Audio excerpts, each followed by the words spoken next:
land-grant institution here at Texas A&M University.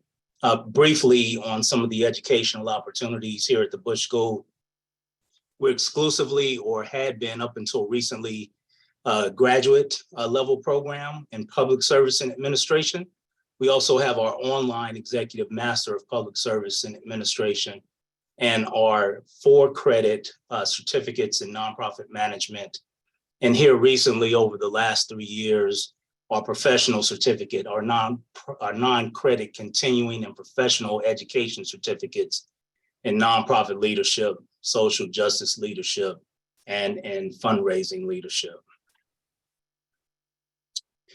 Just to kind of start off thinking about the evolution of leadership theory, something that was quite interesting to me. This is even an old graph when we think about leadership and what does it mean when we say leadership studies and how has this been looked at as an academic discipline.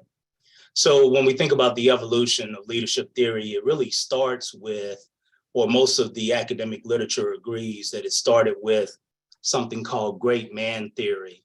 And we can tell how outdated this is in the 1900s or the 19th century, I guess you could say, when we first started to think about leadership, we didn't think about even women as leaders.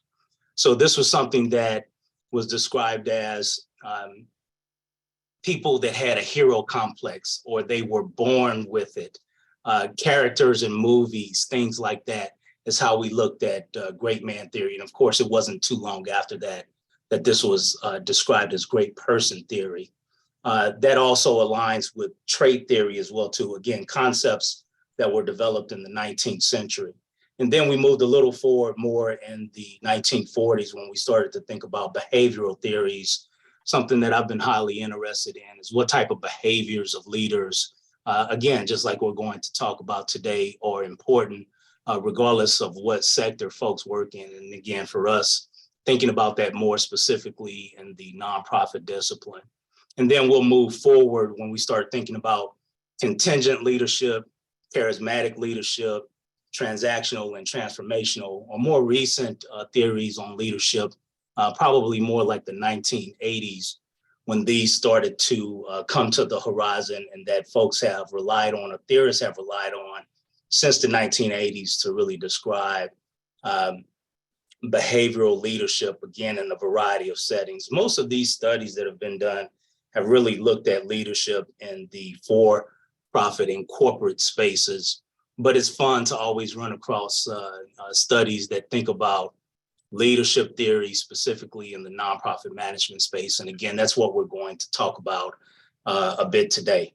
So that said, there's a few different constructs that we're going to get into this particular study in terms of what constructs. We're going to look at a total of 6 of them in terms of what leads to effective leadership practices. And so again, for this particular study that I'm talking about with you today, I'll provide a little bit more information on that. It looked at transformational leadership, and this is when leaders emphasize inspiring followers or employees and providing a positive value-based vision of the future. And when we think about, again, the constructs of transformational leadership, I know that might be a little tough to see, but it talks about modeling behavior, encouraging from the heart, leading with your heart, inspiring that shared vision, enabling or empowering others to act, and then challenging processes that don't work so great that lead to processes that do. So transformational leadership emphasizes that leaders inspire followers through providing positive and value-based vision for the future. Transactional leadership, this is when leaders rely on clearly defined and quid pro quo transactions with subordinates. So the thing that I like to say about transactional leadership in terms of the academic literature, transformational leadership is usually rated above transactional leadership. And one thing to keep in mind with transactional leadership is this is where leaders do not individualize the needs of subordinates nor focus on their personal development. We see this, I mean, it's election season. Some of the things that are routinely identified in some of the academic literature when we think about transactional leadership are politicians that offer certain things for your votes. Another thing that's often pointed out are we're in an academic environment, faculty members, teachers who demand that students do certain things for grades. So that's two different ways that we can think about transactional leadership. Laissez-faire leadership. This is just simply put the absence of leadership behavior. So I don't need to hash that out too much. When we think about consideration, so consideration, this goes back again to when we started talking about the 1940s. Consideration is something that's been researched quite a while in the leadership studies space. And this is a type of follower-oriented leadership behavior in which the leader supports the follower on an individualized basis. So follower-oriented leadership behavior, and where you support those employees at your organizations, even in a volunteer sense, supporting those that you work with for different groups. I believe we have some students here, so if you're student leaders and you work with groups, this is how you're supporting folks individually, if you will. And then initiating structure. This refers to assigning and structuring work tasks for subordinates. So when we go back to thinking about the earliest forms of leadership studies, and we think about behavior on some level, we can think about consideration and initiating structure as two of the early theories that are out there, just in terms of consideration when we think about, do you have a concern for the people that you work with, or are you one that leans more toward you want tasks to get accomplished? That relates to the initiating structure. The other is a more recent leadership theory, leader-member exchange. And this is more in the mid-1970s. And this is defined as a positive and mutually trusting relationship between a leader and his or her subordinates or employees. You know, when we think about leader-member exchange, you see the little graph there where it looks like it identifies this dyadic relationship. So it's really about the interactions that leaders and followers have. How high level are those interactions? How intimate are those interactions? Are they just passing by, or are they real interactions that lead to progress, let's say within your organization towards some goal?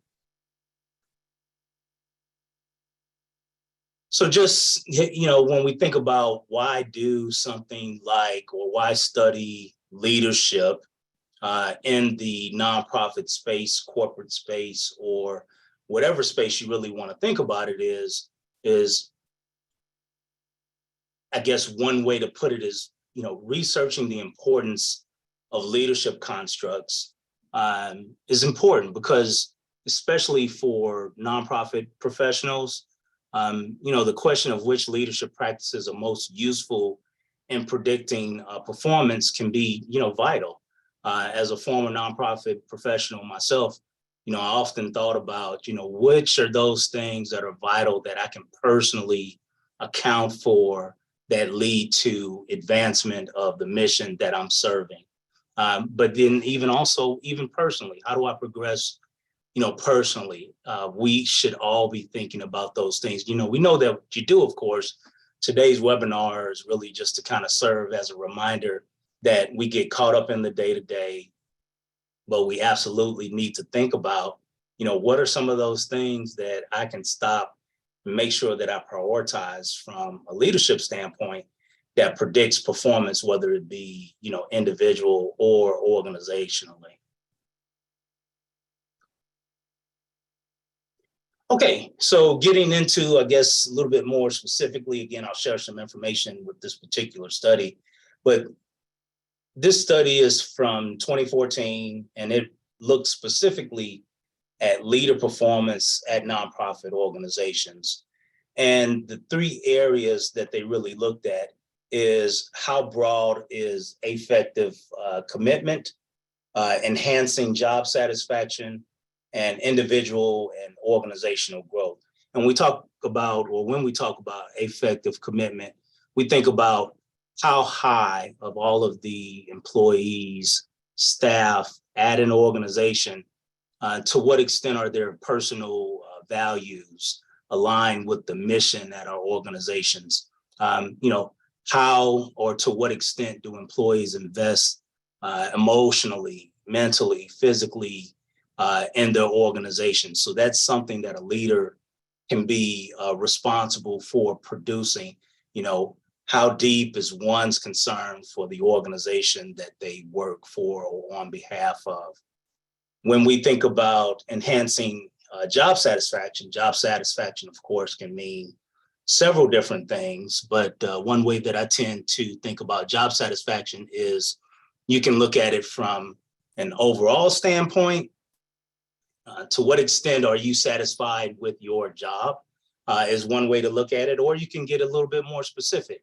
How satisfied are you with the pay that you earn? How satisfied are you with your coworkers that you have to work and deal with every day? How satisfied are you, or does it bug you, these routine work tasks that you're responsible for? Are you okay with doing them or not? And then one that tends to stick out a little bit more in the leadership studies, academic stuff is how satisfied are you with the person that you directly report to? So a satisfaction that you have with your supervisor is another way that's often looked at in terms of measuring satisfaction on one's overall job satisfaction. And then the other, something that always comes out that has been consistent, again, in the literature that we look at in terms of what happens or what's to come out of leadership. And generally speaking, we always look for leaders needing to be responsible for developing others. So that goes to the individual.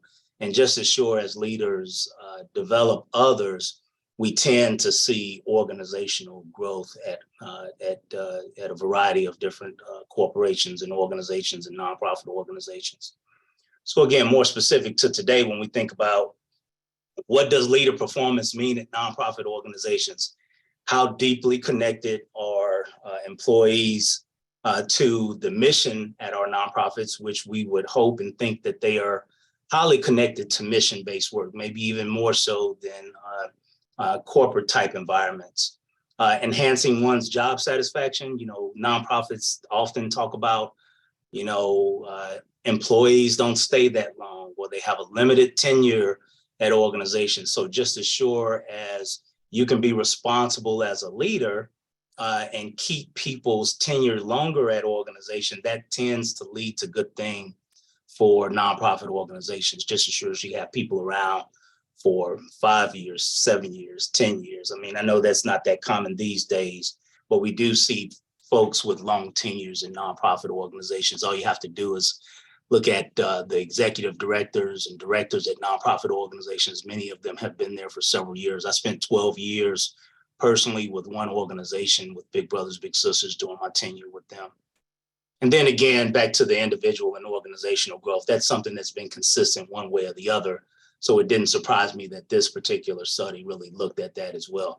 We always want to see individual growth, and we expect organizational growth to come out of solid leadership at organizations. And that crosses whether, again, nonprofit or for-profit.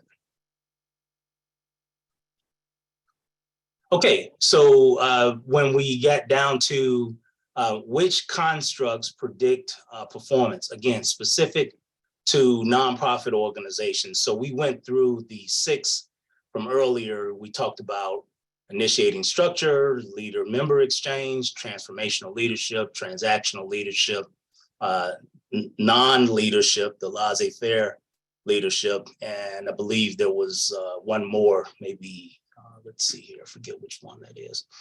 But in terms of which constructs predicted performance, what we saw is when leaders prioritize initiating structure at nonprofit organizations, we saw individual and organizational performance. Leaders that prioritize utilizing a leader-member exchange, we saw higher levels of job satisfaction. And then leaders who employ transformational leadership, we saw broad or deep and effective commitment at nonprofit organizations. So this doesn't surprise me too much, but let's just go back, I guess, to the initiating structure. Now, this is just one study, of course, but I've also seen where some of this has to do with who's at the organizations. And I think we've seen some with younger employees, at least from one study that I can think of. So employees under the age of 45, initiating structure was highly important to them. They wanted to be told what to do so that they knew specifically those tasks that they needed to perform on, with the expectation that that would mean or lead to a good job or them doing a good job. In terms of leader-member exchange, again, kind of back to the interactions that leaders have with followers that are intentional, high level, to develop relationships with one another. As you could imagine, a boss that you pass versus a boss or supervisor that spends time with you on a fairly regular basis and develops a relationship that has the sense of that even outside of work, you would be friendly with one another. It doesn't surprise me that that leads to some level of overall job satisfaction.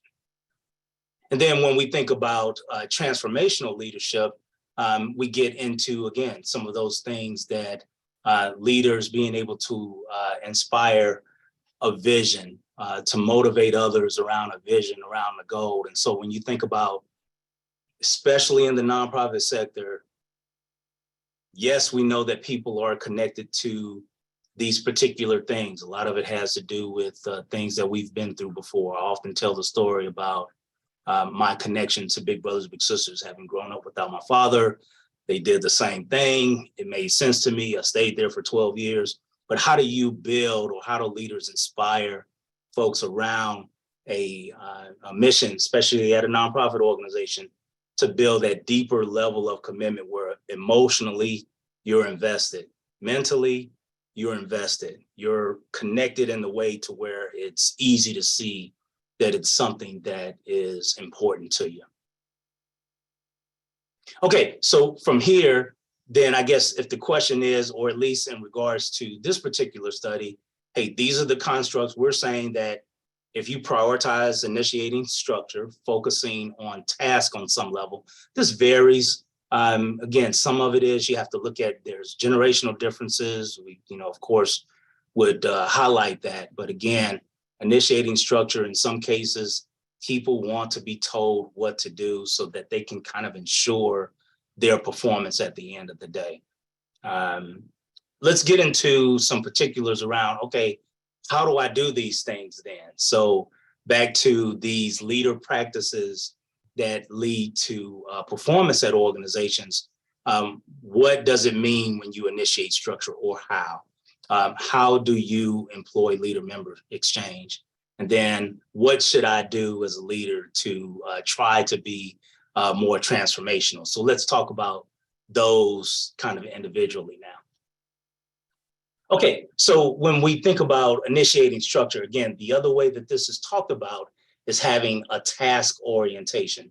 So when we talked about consideration and initiating structure, that was the other one that I was trying to think about a little bit earlier, or the ones that were focused on for this particular study. How do you initiate structure? That means that you're someone who focuses on a task orientation. You're going to make sure that people know specifically what they need to do. It brings some comfort to them, if you will. So how do you do that? So in the workplace, you want to make sure to have clearly defined roles and responsibilities.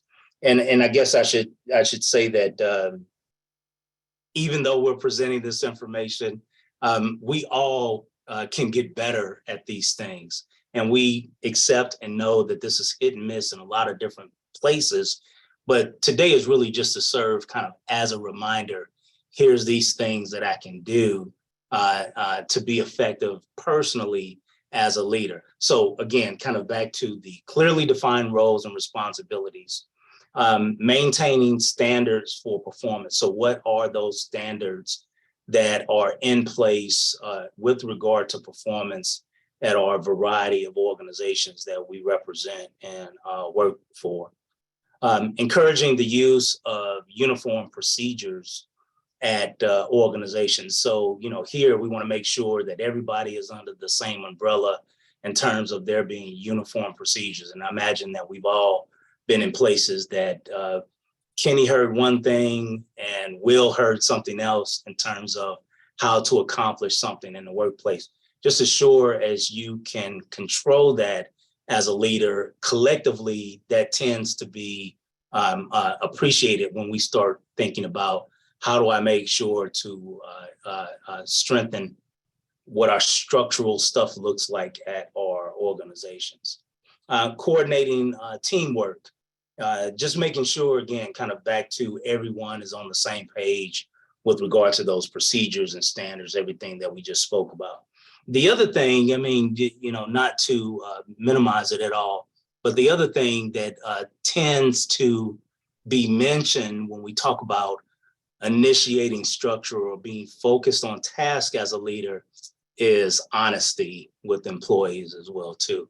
And I know sometimes, that's depending on who you are, can be tough. But when we think about task orientation, one of the things that points out, or one of the things that those tools try to measure is how honest are you with your employees, and honesty around how they are performing.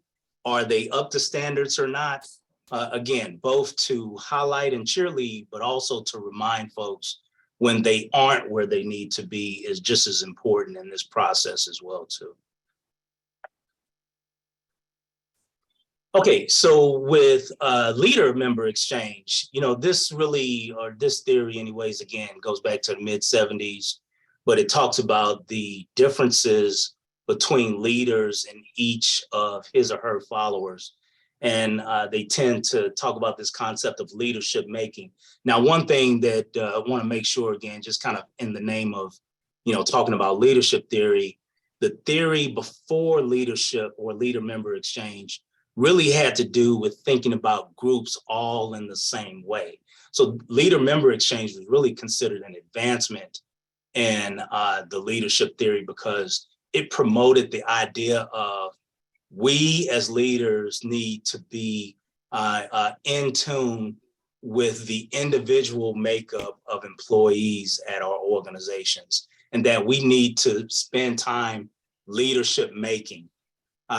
The way that leader member exchange has been coined over time, it's always, kind of changed over time. But one way that leader member exchange, I guess, originally used to be talked about is leaders had those that were in the in group and those that members of their team that were in the out group. So if you could imagine in your respective workplaces, the respective places that you volunteer, whoever the leader or supervisor is, there's a group of people that they spend time with. That's the in group. And then when you think about or reflect maybe those times when you haven't had as much time to spend with whoever that leader is, you may have looked at them as that's the leader's in group and I'm in the out group. And so again, what we want to make sure to do here is to move beyond that process and continue looking at the needs of those in the in group and those in the out group. So again, versus putting everybody in one bucket and looking at leadership in terms of what happens in groups, this was really a prioritization of individually, what are the needs of everyone in my organization that I'm responsible for as a leader. And so kind of back to the graph from a little earlier, when it talked about leaders and followers and that dyadic relationship, what leader member exchange asks people to do or can measure is what's the level of exchanges that you have with one another. So are they meaningful? Are they about some new resource or technique that we can do our jobs better. Teaching, here's how you do this. Here's how we're doing this now versus in the past. So what's the level of exchanges?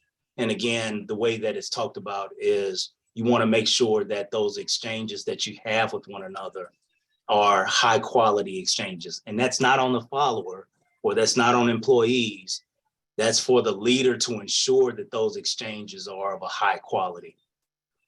Dedicated time for support. So I guess the question here is, to what extent, and this is something for everyone who's joining us today, the question here is, you know, what type of time do you dedicate to support everyone at your organization? Now, I don't know that I would go as far as to say, do you schedule time to visit with your employees? But I imagine that there's some folks that do that, that it's on the schedule, you meet regularly, weekly. I'm talking about individual exchange now. Is it random, or is it open door policy that you can walk in whenever you want to and make sure that you have a nice exchange?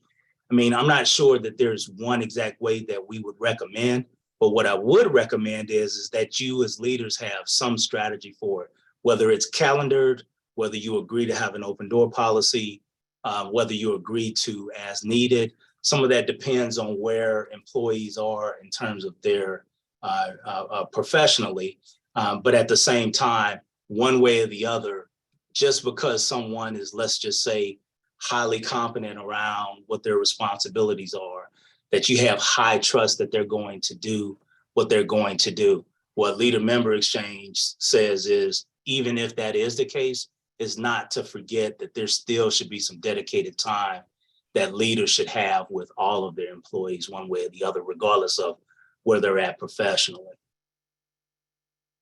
Ensuring followers have the opportunity to take on new roles and responsibilities. I mean, I think there's several of you all joining us today, and I'm not sure where all of you all are from, but I'll just guess that many of you all are from nonprofit organizations. And one of the things that often comes up is, you know, our organization isn't large enough to provide these new roles or new responsibilities for employees to take on. Maybe I should limit that to just roles. What I would say is, you know, you can always still build in frontline employees taking on new responsibilities. That's not the thing that they're responsible for every day. Or you can still be a teacher and engage them in a strategic planning process. Or you can still engage them in diversity conversations or social justice conversations, things that they wouldn't normally be responsible for, or let's even say have access to, because that's limited to the directors at the organizations and the board of the organizations. Is just to remember that with leader-member exchange, just as sure as if you don't have the room at your organization size-wise to graduate employees up to the next level, just to remember one strategy might be to engage them in responsibilities that they're not normally engaged in or responsible for. Is one way to kind of create some higher level exchange with those folks. And then the tool itself related to a leader-member questionnaire, more what it measures today is what's the level of trust, what's the level of obligation that you have to your employees and them to you, and then what's the level of respect. So perceived trust, perceived obligation, and perceived respect in terms of leader-member exchange, in terms of what can I do with regard to being an effective leader specific to the nonprofit management space. Okay, and then tips related to transformational leadership is just to remember that transformational leadership is really a process that's focused on changing individuals. So I imagine most of you all have heard about transformational leadership. But when we say it, even though what usually follows that is inspiring and motivating folks, really the focus is you want to do that to transform people, to change individuals. And what it speaks to is motivating, inspiring, changing them in a way to where on their own, or they grow or advance to accomplishing more than what would usually be expected of them in the workplace. And so how do you do that in terms of what tips are recommended when you look at transformational leadership? What do they recommend? Here, the leader is responsible for raising the level of consciousness about the importance of work goals. Something that I used to hear personally all the time when I was much younger in my career, and especially when you do supervise people, is why is this stuff important? When as a supervisor, you're just telling me I need to do this. I would like to know a little bit more. You know, I'm a degree professional. I'm here to work on behalf of this mission. Generally, a leader's tone, generally what you account for in your staff meetings. Something to think about is how do you raise the consciousness about the importance of the work goal? Why are we doing what we do every day? And I imagine in the nonprofit sector, it gets left out a bit. We have a mission, we serve people, it's important, go do it. But the leader to inspire around that, what does that ultimately means changes out there in the communities that we serve? What does that mean changes in the world because we do what we do? I would say that based on some of the more recent stuff, this is becoming more and more important to younger workers, younger professionals that are entering the workspace. So something to think about with regard to transformational leadership. Yeah, you know, we all talk about, you know, transformational leadership. You'll see it quite often as having a clear vision of the future. And I guess the only thing that I will remind there is, you know, missions stay the same, but visions can change. And one way that I think about that is, you know, when I first joined the university here in 2017, that was the start of our Center for Nonprofits and Philanthropy. Now, 5 years later, we're thinking about what are we doing in the next 5 years. So a vision can mean one thing at one point in time in your organization's history and something different. And it's okay for visions to change. And I think where leaders get off a bit is that we forget that visions can change and that that's okay. And we don't want things to get stale when we start thinking about 3 years goes by pretty fast, 5 years goes by pretty fast. Okay, what are we doing next? What are we thriving towards at a particular period of time, and making sure that we stay updated on that and that we as leaders can communicate what that new vision might be. And then, of course, for it to be clear and understandable and communicated at a very high level. Mobilizing your team around organizational or organization philosophy. You know, how do you do that? I mean, it's one of those things where, you know, what culture are we trying to develop here at our organization? Around here at the Bush School, again, I tease about it quite a bit, but it is something that has stuck out to me over the last 5 years, is we pride ourselves in not having many jerks around. And so we feel like we have a good family. And a lot of that is because, you know, we really treat one another pretty well, not in our little small respective places. But if I think about around our entire organizations, those that I don't even interact with that often, I think generally speaking, we treat one another well. So even though this says mobilizing your team, or you might think about your particular team that you're particularly responsible for, yes, you can think about it that way, but you really want to think about this around an entire organization. So back to maybe the honesty point that we mentioned a little earlier with initiating structure. One of the things that's also pointed out in transformational leadership that I don't think is talked about that often is making sure that as a leader, your positions are known and that you stand by them.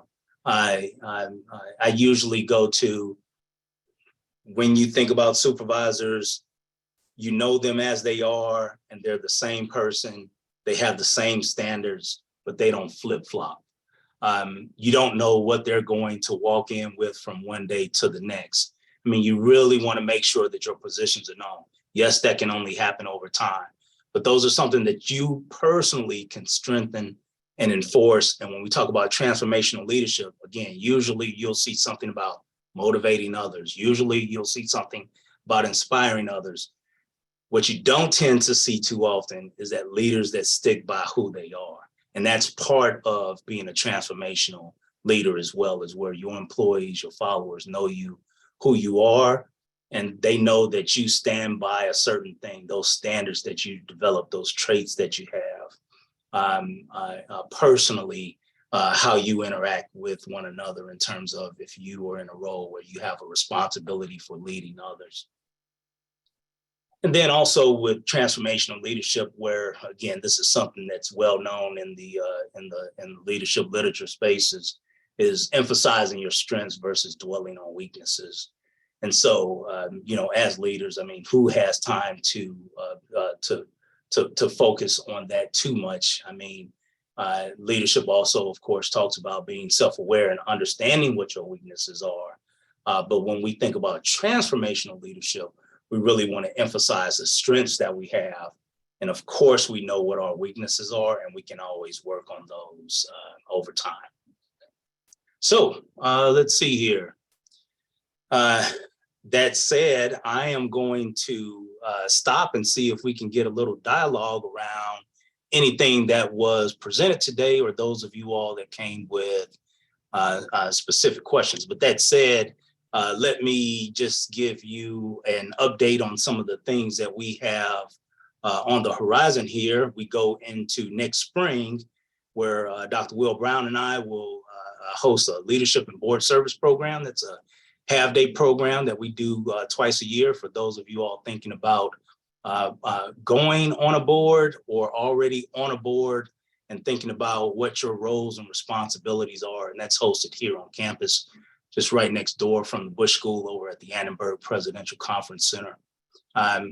This is our last webinar for this fall semester, but we, of course, will start those again in February. We do not have the date in February just yet, but we do have the dates of March 8th and April 12th. So look out for those, just like you looked out for this one. And then, of course, in February of 2023, we'll relaunch our non-credit professional continuing education certificates in nonprofit leadership and social justice leadership and fundraising leadership. And those are hosted online and open to the public. Now, that said, we've got, approximately 15 minutes anyways. I've talked a whole bunch. I hope that those provided some good tips for you. Let's see, maybe if we have any questions. I haven't been paying attention to the chat too much. There's one in the chat, but I'll go on ahead and bring it up, Kenny. It has to do with sort of leadership teams, talks about 3 individuals, lifelong kind of friendships and together, sophisticated, talented individuals, college professor, CPA, that kind of thing. How thoughts about how to, so it's a small grassroots organization. How can you help that? How do teams with talented individuals, how do they think about trying to lead a small organization like that? Any thoughts on something like that? And Paula, of course, can jump in as well. That was her question. Yeah, I think anybody could jump in on that one. But I would say, with small teams, the one thing that I tend to try to remind folks, especially with startup nonprofits, we try to take on a whole lot. So Paula, with the 3 of you all, lifelong friends, I'm catching it in the chat now, sounds like and looks like all of you all have some great expertise. How to be effective with one another is, get folks to help you. Folks don't need to be absolutely tied to your organization in some formal role to help spread the work around a little bit. Don't forget about your, those personal relationships that you have with one another, but then also maybe like we spoke about a little bit, is regardless of the level of expertise that you have, I wonder is, and feel free to say so, or if you want to add something specific, are you able, a question I guess I would have is, are you able to hold one another accountable because you have such a good relationship with one another? How does that work in an organizational setting where now you want to shift your friendship to then holding someone accountable around this organization that you're trying to go? And Paul, I don't know if you want to comment on that or not, but I'd be happy to try to respond or have others chime in as well. Hi, Dr. Taylor and Dr. Brown. I'm in 644 working in my second semester of the Certificate of Nonprofit Management program. The reason I ask this question is because the CPA and the professor have one type of experience and background, very highly professional. The factory worker does not.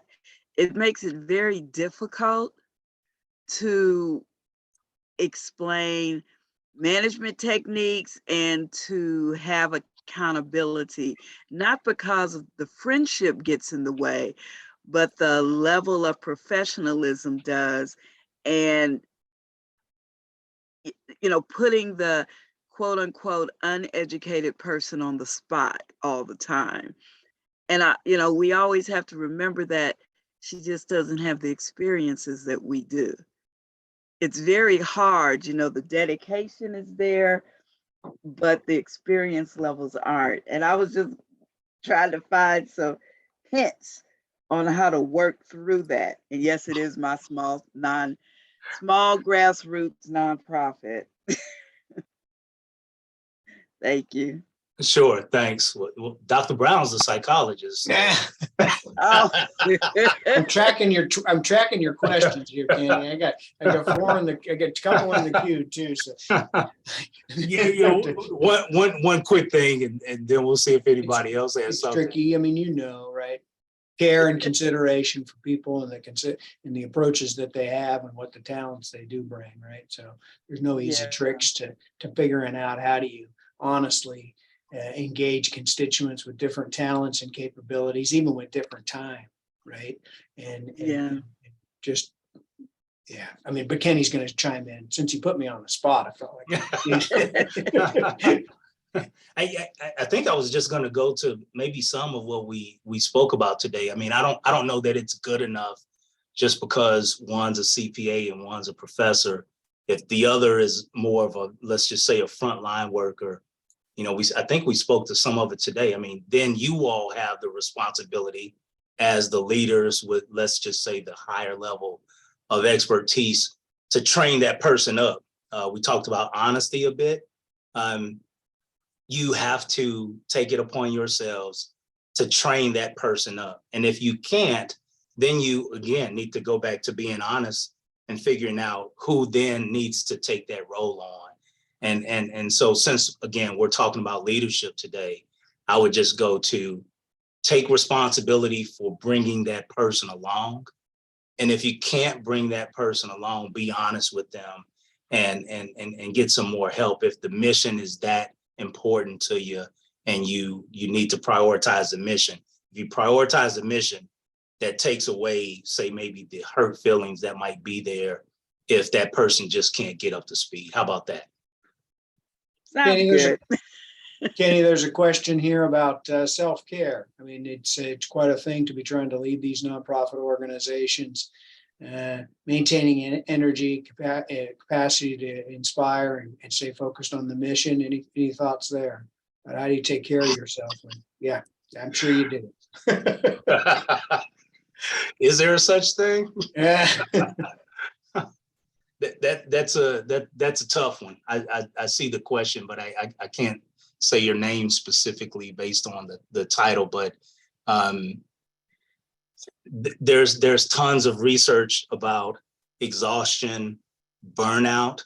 I would recommend keyword exhaustion and keyword burnout in the social work space, and you'll find some resources there. I mean, again, that's a tricky one because it's so personal to who individuals are. Some take off a bit of time. Some go back to, spending more time with their family and their kids and their spouses. That's so different for everyone. And then the reality is, again, I think it's fair to say, is that truly a thing? Self-care in the nonprofit space, we always or often say, yes, you have to do it, but those that actually do, I think is pretty limited because we work so hard for those that we serve. And I think that's a pretty common thing, but I don't have anything special to reference around other than, taking some time. You have to take some time off to regroup. And I tend to go to hobbies, things that are completely outside of work. And that's when I get frustrated, when I can't get to my hobbies. So whatever your hobbies are, my guess is you probably don't have enough time to even spend on your hobbies. Make time for whatever those hobbies are that you have. Let's see, a couple more questions I see came in. Thinking about volunteers, how do you highlight some of these ideas that you talked about tonight when you've got a predominantly volunteer based organization? So thoughts about how you might adapt or modify. Yeah, I think everything that we went through today applies to volunteers, just as much, maybe even more so, because what we do know is that volunteers, they're not just going to spend their time just because. Volunteers at organizations, though, think about it, those that give their time in a volunteer capacity that aren't employees to serve others, that means that it's important to them. So if we as leaders downplay how important that is to them, and they don't know exactly what their roles are, if they don't know exactly what their responsibilities are, my guess is, or at least some of the research says, they'll find a place that treats them exactly like that, to where they know what they're doing, they know how they contribute to the mission. I would say treat them like an employee. Be hard and tough on them. Be honest with them. Let them know how they're contributing to the advancement of the mission. Let them know how you're lacking as an organization and what you really need them to focus on. I think if you be honest with them, treat them like professionals that they are, and you'll get them to do probably a lot more than they would otherwise. Got one more here, Kenny. At least I think I captured them all. Remote workers, right? So more and more folks are using remote work situation. The example that was given was that 3 workers and all 3 of them are working remotely, right? And it just works the best for everybody for where they're at with space and logistics and family. Any thoughts about anything? What thoughts about that? I know that's something we talked a little bit about, but it's some sense a little bit new of a pressing concern for many of us. How is it that we engage our remote workers?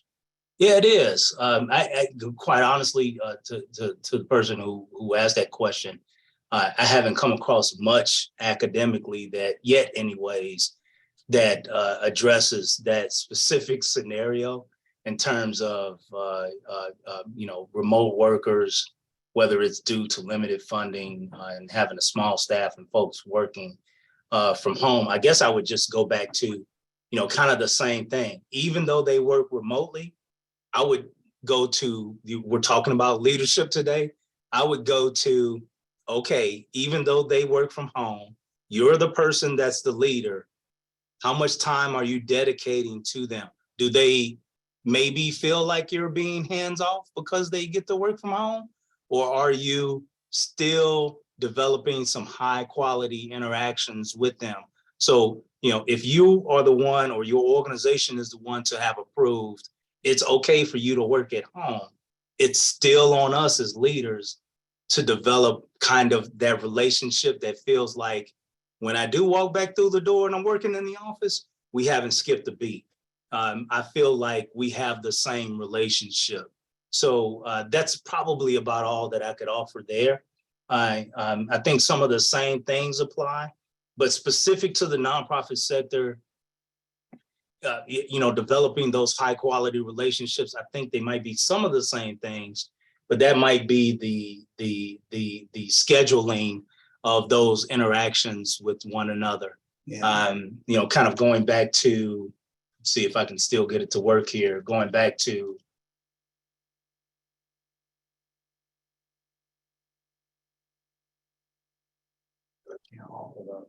those exchanges, the high quality exchanges. I mean, I think we, at this point, we say, yeah, we've been able to make things work virtually like we are today. Are you still dedicating time to support them, even though they're at home? Again, the organization, the leader at the organization has blessed them to work from home. It's on you, not on them, to keep this stuff up.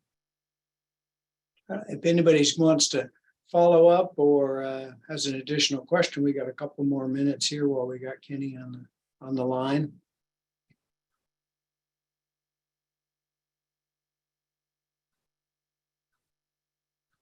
Just kind of going through some of the information as well too. Thanks, Alyssa, for throwing out the reminder about the continuing education certificates and sending out the link to all of you all who joined us today. Totally agree. Passion needs to be cherished and cultivated. Let's see, check-in sessions are good to make sure folks aren't straying too far from your mission. Yeah, I mean, it's those check-ins. I mean, I just, as a follow-up to what was just mentioned, I mean, those check-ins are important if folks are working virtually. Kind of goes back to, are they going to stay with you? I would say that they would question that if the relationship is kept up in a really strong way. But just as sure as you let them work from home, they have the flexibility, they have the opportunity to do other stuff. I mean, I would imagine that it will affect tenure at organizations and folks staying at organizations, which is highly important for most all nonprofit organizations. I'm almost confident that the link that we just sent out to you, that we'll put this slide deck up on our resources page. So you can find today's presentation. If you just give us a couple of days, we'll get that up for you. I bet Alyssa would remind me that even though we have the page up, we would certainly appreciate you following us for any of the social platforms that you use, whether it be Facebook, LinkedIn, Instagram, or Twitter, to follow us at CNP at Bush School. And of course, as always, if you all have any thing that you want to connect with us personally about, surely all of our contact information is transparent on our website, and feel free to contact us if you have any questions from there. But as always, we appreciate you supporting our webinars and sticking with us and supporting our work here at the Center for Nonprofits and Philanthropy. So thank you so much. Thank you, everybody. Pleasure to be able to see you this afternoon. Thank you, Kenny. Nice job. Of course, man. Appreciate you guys.